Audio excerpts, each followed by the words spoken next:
I cannot believe this!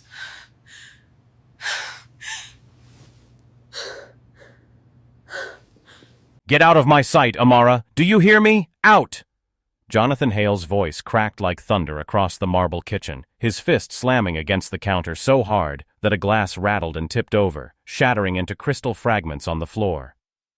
The girl standing in front of him flinched. Amara Williams, barely 19, her apron wrinkled, her hands trembling, bent quickly to her knees to clean the shards. Her wide brown eyes glistened, though she willed herself not to cry. Her thin fingers pinched at the glass, one piece slicing the pad of her thumb. A bead of blood bloomed red against her dark skin. Jonathan's icy blue eyes tracked her with disdain. He was tall, immaculately dressed in a navy silk shirt, every strand of his black hair in place. Yet the handsomeness that made women swoon in magazines and tabloids hardened into cruelty when turned on her. "Clumsy, always clumsy," he hissed, his lips curling in disgust. "I pay you to keep this place immaculate, not to bleed all over it." Amara kept her gaze lowered. "I'm sorry, sir." Her voice was soft, almost childlike, barely audible above the hum of the refrigerator.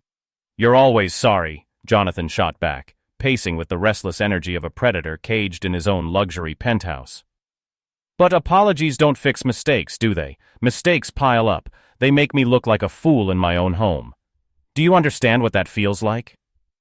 She nodded quickly, though she didn't understand. Not really. She had never lived in glass towers, never known the burden of being seen in every glossy magazine. What she knew was survival. Long bus rides, second-hand uniforms, meals skipped so her little brother back home in Brooklyn could eat instead. Jonathan stalked closer. Amara smelled his cologne before she saw his shadow fall over her. "Look at me when I'm speaking." Her chin lifted, hesitant, revealing the wet beauty of her round face. High cheekbones, eyes wide and soft with pain, lips trembling as she held back words she dared not say. Jonathan froze for a fraction of a second. Something about her gaze, raw, unshielded, unnerved him. It reminded him of another pair of eyes, years ago, eyes that had once looked at him with love before turning away forever. He blinked the memory back, hardening himself again. "Pathetic," he muttered, then louder, "Clean it up and get out." Amara rose silently, pressing her bleeding thumb against her apron. She carried the shards carefully to the trash, each step measured, shoulders hunched as if bracing for another blow of words. When the kitchen door closed softly behind her, Jonathan exhaled and pressed the heel of his hand to his brow. His penthouse, filled with towering windows, glittering city lights and priceless art, suddenly felt cavernous and cold. He reached for the decanter of whiskey, pouring a glass with shaking fingers. His jaw clenched as the burn hit his throat. He hated himself for yelling, but he hated weakness more. And yet, her face lingered in his mind, not as a servant, not as someone beneath him, but as something far more dangerous, a reminder of his own humanity. In her small, windowless maid's quarters, Amara sat on the edge of her narrow bed, cradling her hand in a dish towel. The sting of the cut was nothing compared to the sting in her chest. She pressed her eyes shut, forcing back tears. She wanted to leave, to walk away from the cruelty, the constant shouting. But she couldn't. The paycheck sent home each week was what kept her brother Malik in school, what paid for their grandmother's medicine. She would endure it, for them. Still, as the city lights bled faintly through the crack under her door, she whispered into the dark, "How much more can I take?" Little did she know, her life, and Jonah, then Hale's, was already tilting toward a night that would shatter everything they thought they knew. The next morning, sunlight spilled through the wall-length windows of Jonathan Hale's penthouse, but the warmth of it never touched the man himself. He stood in front of the floor-to-ceiling glass, sipping black coffee, his jaw tight, his thoughts darker than the brew. Amara slipped silently into the room, her uniform freshly laundered, her hair tied into its usual bun. She moved like a shadow, careful, cautious, as though any sound might ignite his temper again. In her hands, she carried a silver tray with toast and eggs. Jonathan didn't acknowledge her at first. He kept staring at the skyline, watching the endless surge of Manhattan traffic far below. When he finally turned, his eyes pinned her. "You're late." His words were cold, though the clock on the wall told her she was early. I started the eggs over because the first batch was too runny, she said softly, lowering the tray onto the table. I didn't want to serve you something imperfect. Jonathan scoffed. Perfect. That's a word you wouldn't know if it hit you in the face. The word sliced sharper than glass. Amara kept her head bowed, but something flickered across her face. Not just hurt, but the faintest flicker of defiance. Jonathan noticed it. He always noticed. It fed some cruel part of him, the part that wanted her to push back so he could crush her spirit and remind himself he was in control. You think I don't see it? He stalked closer, his shadow stretching across her small frame. That look, that judgment in your eyes. You think I don't know you pity me? Amara's lips parted, but no sound came out. Jonathan's voice sharpened, his anger curling with something else beneath it, a buried wound. Everyone pities me. Everyone thinks the billionaire who got left at the altar is just some broken toy they can laugh at. Her breath caught. She hadn't meant to look at him that way. She hadn't. And it meant anything at all. I don't laugh at you, she whispered. The room fell silent. Jonathan blinked, as though he hadn't expected her to speak. For a moment, he saw not a servant but a girl, a very young girl, trembling under the weight of his words. Something twisted in his chest, and he turned abruptly, grabbing his coffee as if it were a shield. Get out! That night, the penthouse filled with noise, not anger, but laughter. Jonathan was hosting a dinner for investors, the kind of evening that required pristine presentation. Crystal glasses gleamed on the table. Suits and sequined gowns brushed past Amara as she wove silently through the crowd, refilling drinks, collecting plates. She moved carefully, deliberately. But fate can be cruel. A guest stepped back suddenly, colliding with her. The tray in her hands tilted, sending red wine spilling across a woman's ivory silk dress. A gasp swept the room. The woman shrieked. The guests stared. Jonathan's chair scraped loudly against the marble floor. He was on his feet in an instant, his face dark with rage. Amara! His voice cracked like a whip. Do you have any idea what you've done? The guests whispered, smirking behind champagne glasses. Jonathan's humiliation was their entertainment. Amara froze, her cheeks burning, eyes wide with horror. I'm sorry, sir. Sorry? He advanced on her, his tone venomous. You've embarrassed me in front of the people who hold this company in their hands. Do you realize how replaceable you are? You're nothing but... He stopped. The room was watching. His investors, his so-called friends, all leaning in with hungry eyes. He wanted to crush her. He wanted to unleash all the fury coiled inside him. But when Amara lifted her face, her eyes were wet with tears. She couldn't stop this time. Her lip quivered, her small shoulders heaving under the weight of his words. She looked like a child cornered by a monster. For the first time, Jonathan faltered. The silence stretched until someone chuckled under their breath. The shame that burned Jonathan's chest wasn't aimed at her this time, it was aimed at himself. Clean it up, he muttered sharply, his voice lower now. Then he turned back to his guests with a brittle smile, pretending nothing had happened. But for the rest of the evening, Amara's tear-streaked face haunted him like a ghost. Later, alone in his bedroom, Jonathan poured himself another drink. The party was over, the penthouse empty, but the echo of his cruelty lingered. He sat on the edge of his bed, glass dangling from his fingers, head bowed. She's nothing, he told himself. Just a maid. Just... nothing. But the words rang hollow. And down the hall, Amara lay awake in her tiny room, staring at the ceiling. The tears had dried, but the hurt clung to her ribs like a bruise. She whispered into the dark, "Why do I stay?" But she already knew the answer. For Malik, for Grandma, for survival. Yet in that moment, a new question took root, dangerous and sharp. What if one day, I couldn't stay? The city stormed outside, rain slashing against the glass walls of the penthouse. But inside, Jonathan Hale's fury was louder than thunder. "You can't even polish a glass without streaks!" he roared, holding up the offending tumbler like evidence in a trial. His face was flushed, his blue eyes burning. Amara stood across the kitchen, her hands clasped tightly in front of her, fingers digging into her apron. She was trembling, not from the storm outside, but from the storm inside this man. "I'm sorry," she whispered, voice trembling like a candle flame.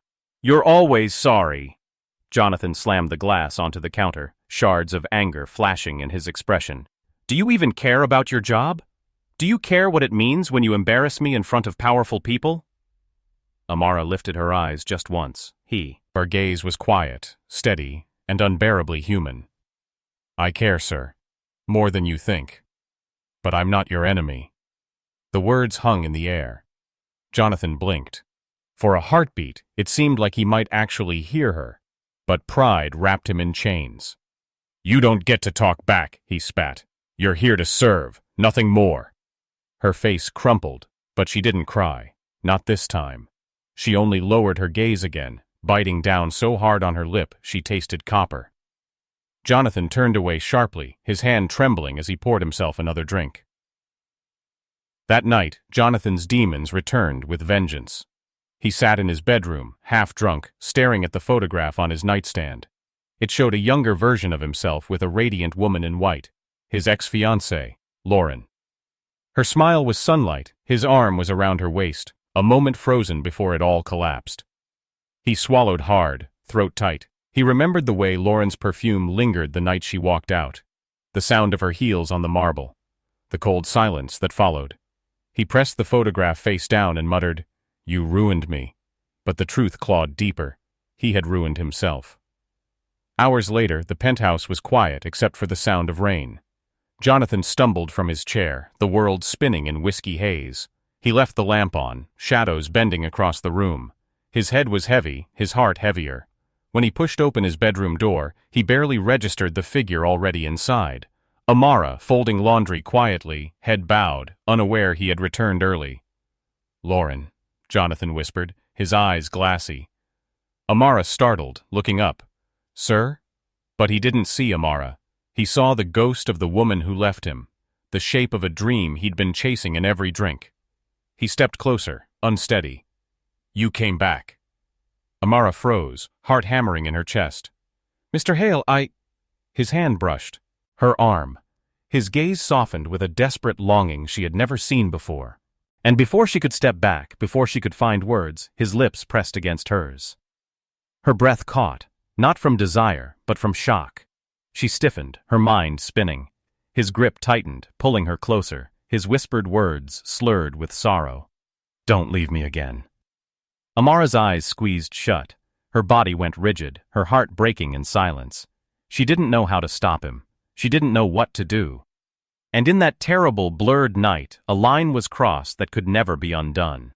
When Jonathan awoke the next morning, the whiskey fog still clinging to him, he saw Amara sitting in the corner of his room, her uniform wrinkled, her face pale with exhaustion. His stomach dropped. The fragments of memory returned, her silence cut sharper than any accusation. Amara. His voice cracked. She rose slowly, avoiding his eyes, and whispered, It's done. It can't be undone. Then she slipped out the door, leaving him alone with the weight of his mistake.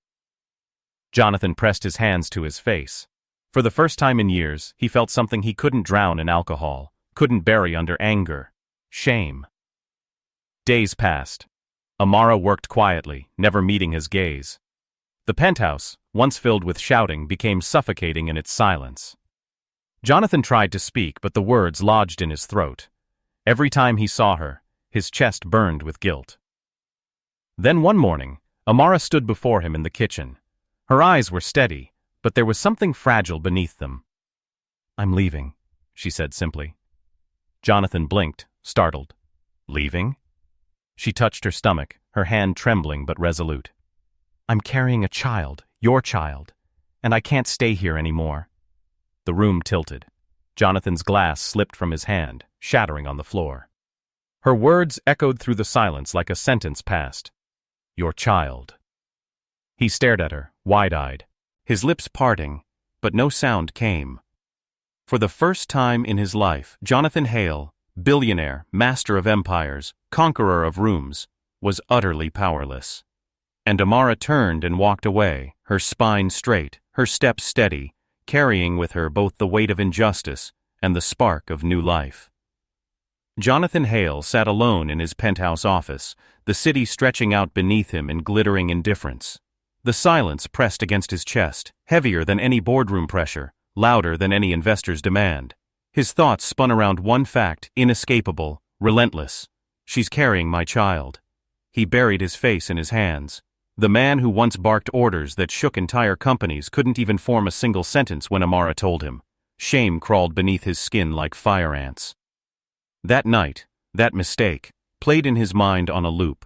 The whiskey, the confusion, his broken heart latching onto the wrong shadow. But the truth was simple. He had taken from her what wasn't his to take. And now, she was leaving. Amara's decision was final. She moved quietly through the guest room that had doubled as her quarters, folding her few belongings into a worn duffel bag. Her hand brushed unconsciously across her stomach, her heart pounding at the reality forming inside her. She wasn't naive. She knew the world would whisper behind her back, that people would call her foolish for keeping the child of a man like Jonathan Hale. But when she'd felt that first surge of life, a warmth blooming low in her body, she had known, this is mine. This is my chance to love something unconditionally. The job, the humiliation, the shouting, none of it mattered anymore. She would endure poverty again if it meant raising this child with dignity. When she zipped the bag closed, a single tear slipped down her cheek, but her spine remained straight. For the first 2 times since she set foot in this mansion, she felt a flicker of freedom. Jonathan found her at the front door the next morning, her duffel over her shoulder. The sight of her leaving cut sharper than any betrayal he'd ever known. "Amara, wait," he said, his voice raw. She froze, but didn't turn around. "Please," he tried again, stepping closer. "Don't go like this. I can support you. I can make this right." Slowly she turned. Her eyes, dark and steady, pierced through every defense he'd built around himself. "You can't make this right," she said. "Not with money, not with apologies. What happened can't be undone." His chest tightened. "Then let me at least be here. For you. For the baby." Amara's lips trembled, but her resolve held. "This child is not a fix for your broken heart, Mr. Hale. This child is mine, and I won't raise them under your anger, your shouting, your cruelty. They deserve better. I deserve better." The words struck him harder than any insult ever had. His mouth opened, but nothing came. For once, Jonathan Hale, a man who always had the last word, was speechless.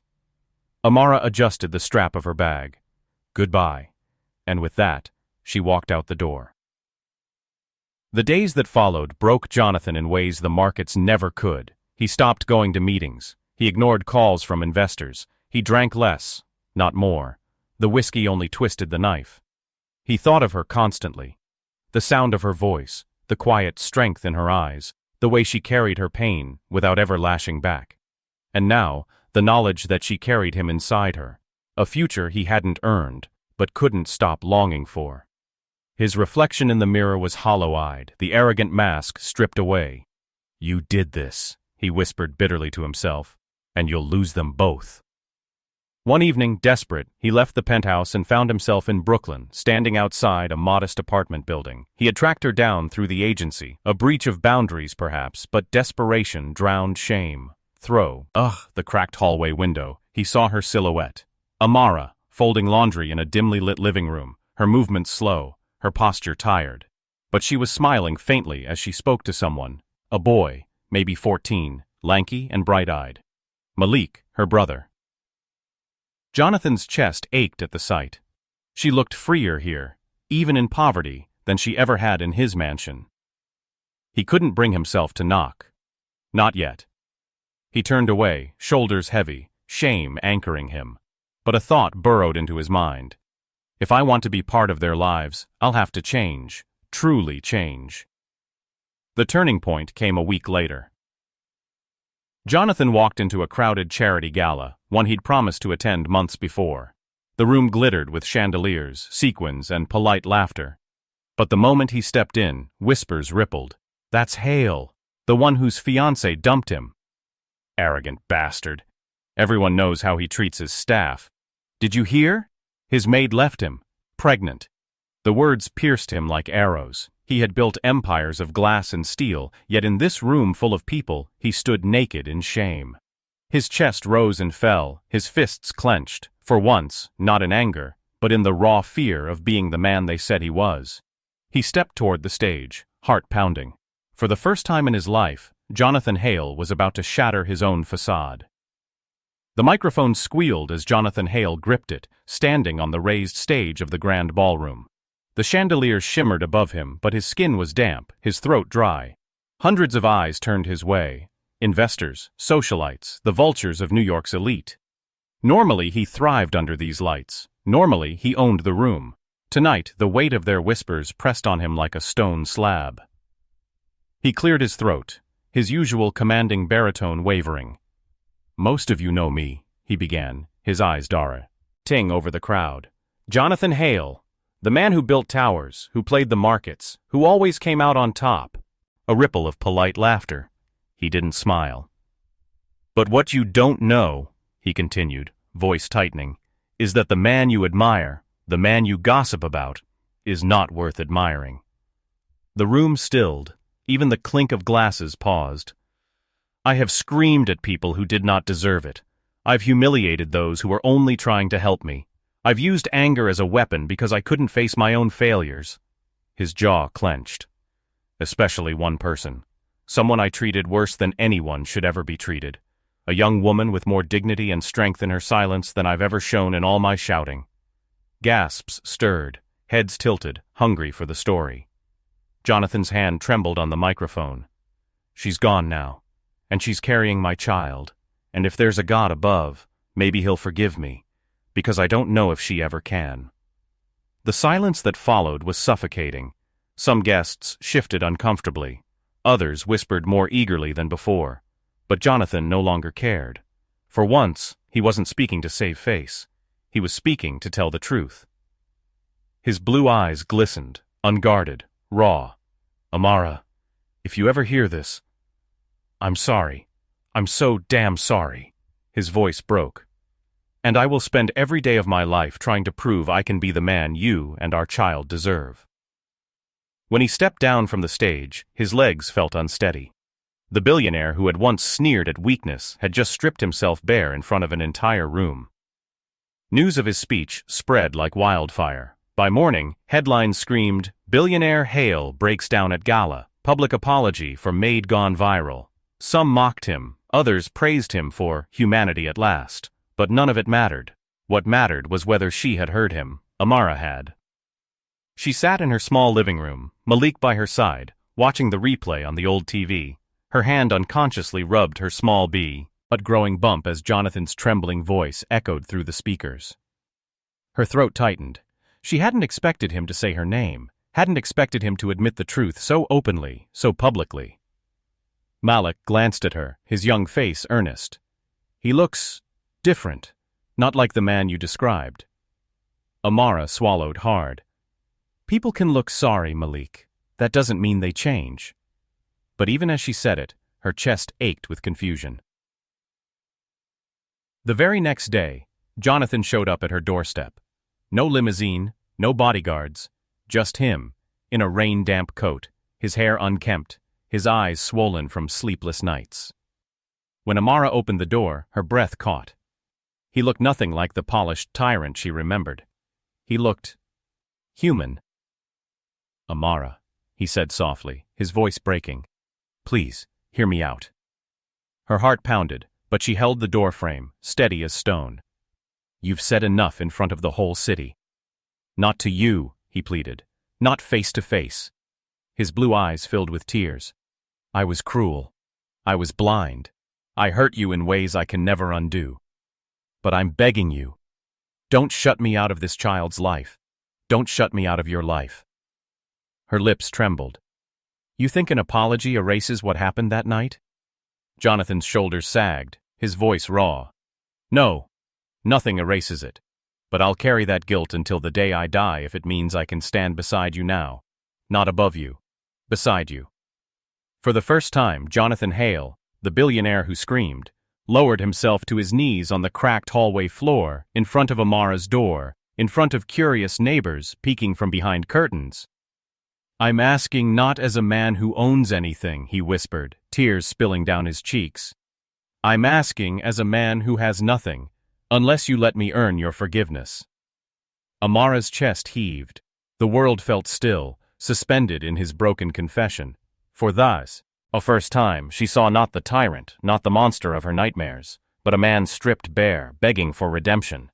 The hallway was silent except for the echo of Jonathan's words. Amara's neighbors lingered in their doorways, whispering, wide-eyed at the sight of Manhattan's billionaire kneeling on the scuffed linoleum like a beggar. Amara's heart hammered, her hand pressed protectively over her small bump. She should slam the door. She should tell him to crawl back into his tower of glass and steel. But something about the way his shoulders shook, the way his voice cracked when he said nothing, it cut into her defenses. "Stand up," she whispered, her voice trembling. Jonathan shook his head. "Not until you hear me." The stubbornness in him, once the weapon that lashed at her daily, now sounded like desperation. She exhaled shakily and stepped aside. "Come in." Inside, the apartment smelled faintly of laundry detergent and Malik's cheap cologne. The boy himself sat at the small dining table, his eyes narrowing at Jonathan with all the suspicion of a younger brother. "You," Malik said, his voice sharp for his age. "You're the one who made her cry." Jonathan froze, shame flushing through him. He lowered his gaze. "Yes, I was." Amara busied herself pouring water into mismatched glasses, her hands unsteady. "Say what you came to say, Mr. Hale." Jonathan stepped forward, his voice soft. "No more, Mr. Hale. Just Jonathan." He swallowed hard. "I don't want to hide behind my money or my name. I just want you to see me as a man who failed and who wants to make it right." Amara's eyes flickered to him, wary. "Make it right? Jonathan, nothing makes it right. You shouted at me. You belittled me. And that night?" Her voice cracked, breaking on the unspoken words. She pressed a hand to her stomach. "I live with it every second now." Jonathan's throat closed. He wanted to fall at her feet again, but he forced himself to stand tall, to carry his words with truth. "I can't erase it, but I can be here. I can raise this child with you. I can spend every day proving to you that I'm not the man I was." Malik snorted. "Words. Rich men always have words." Jonathan turned to him, blue eyes shining with rawness. "Then judge me by what I do. Watch me. Hold me accountable. If I fail her again, if I fail this baby, then I deserve to lose everything." The boy blinked, startled by the intensity in Jonathan's voice. Amara looked between them, her heart twisting. She wanted to believe him. She wanted to believe this wasn't just guilt wrapped in promises, but the scars of his cruelty ran deep. "You think you can just step in and call yourself a father?" she asked. "You think a few tears erase years of shouting?" Jonathan's jaw tightened, not in pride, but in pain. "No. I think I can learn. I think I can change. Not for me, for you, for our child." His voice broke, raw and unpolished. "Amara, I love you. I didn't know it until I lost you. But I do. I love you." The words landed like thunder. Malik's eyes widened. Amara's breath hitched. Love. From him. Amara's arms wrapped protectively around her stomach, her body swaying slightly. Tears welled in her eyes, but she fought them back. Love isn't shouting someone into silence. Love isn't taking without asking. Love isn't what you did. Jonathan's tears spilled freely now, streaking down his cheeks. "Then let me show you what love is. Please, don't take my chance to prove it away." For days afterward, Jonathan kept showing up. He didn't barge in, didn't demand. He knocked. He brought groceries, carried Malik's school books, even fixed the leaky faucet in their bathroom without complaint. He never once raised his voice. Not at her. Not at anyone. Slowly, impossibly, the neighbors' gossip turned from ridicule to wonder. The billionaire, who had once been untouchable, now stood in line at the corner bodega, carrying bags of diapers with his sleeves rolled up. And Amara, she watched. Her heart warred with itself. Each act chipped away at the fortress of anger she had built, yet the memory of her humiliation still clung to her skin. The true test came one evening when Jonathan accompanied her to a prenatal appointment. The nurse looked at Amara first, then at him, and asked, "Are you the father?" Amara hesitated, her lips parting. Jonathan met her gaze, his own eyes wet, his voice steady. "Only if she'll allow me to be." The nurse smiled faintly and moved on, but Amara's chest tightened. It wasn't a declaration of ownership, it was a plea. For the first time, she didn't feel trapped by his presence. She felt considered. That night, lying awake in her small bed, Amara touched her stomach and whispered to the life inside her, "Maybe he can change. Maybe." And somewhere across the city, Jonathan stared at his empty penthouse, the silence no longer a punishment but a reminder. He would never deserve her easily. He would have to earn her every single day. The city woke beneath a sky streaked with pale pink, and with it, Amara's decision. She had spent months watching Jonathan's every move, expecting him to slip, to reveal the cruel man who had once broken her spirit. But instead, she saw someone different. A man who lingered in Malik's schoolyard with awkward patience, who read pregnancy books aloud as if the words themselves might fix his past, who looked at her with eyes that no longer burned with superiority but pleaded for a chance at redemption. Still, she didn't trust words. She didn't even fully trust his actions yet. What she trusted was time, and time had softened something in her chest. It was a rainy evening when she finally called him. "Jonathan," she whispered into the phone, her voice trembling, "I need you to come."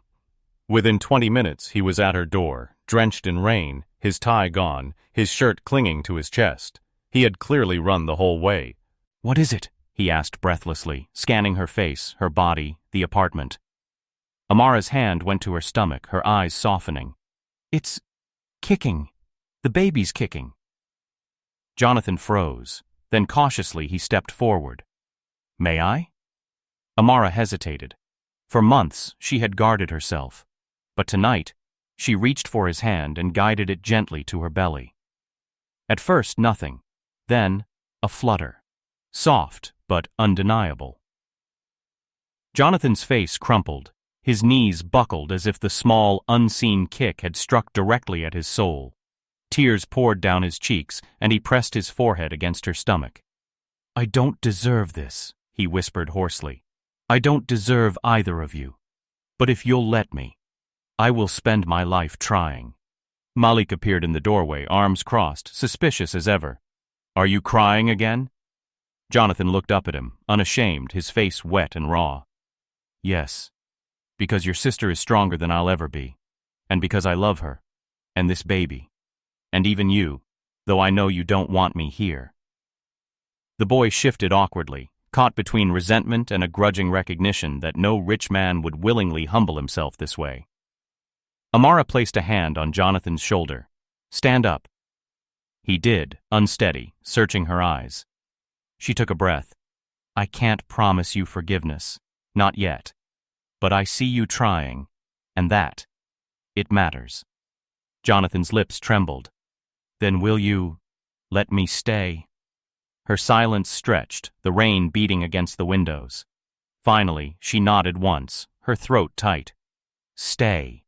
But understand, this isn't about what you want. It's about what we need."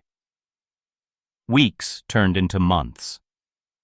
Jonathan moved into the neighborhood, not into her apartment, but into a small, modest place just down the block.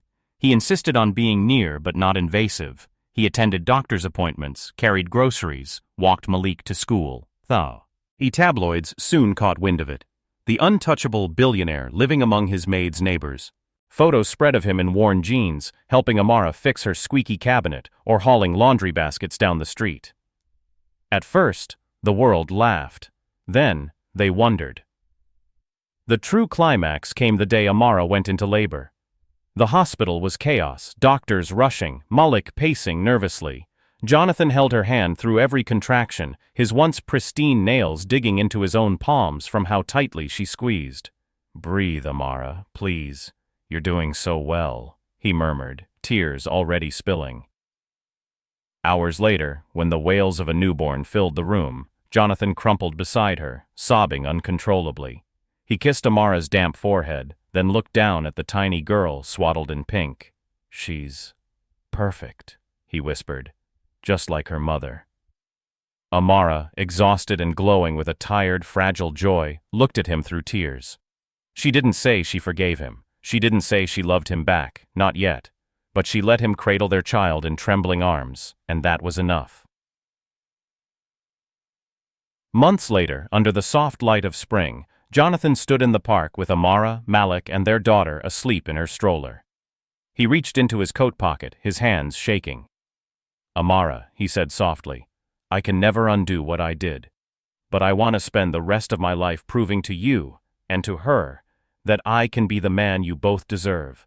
Will you marry me?" The ring sparkled, but Amara's gaze stayed fixed on his face. Silence hung heavy. Then she smiled faintly, tears brimming. "Not today, not yet. But maybe someday."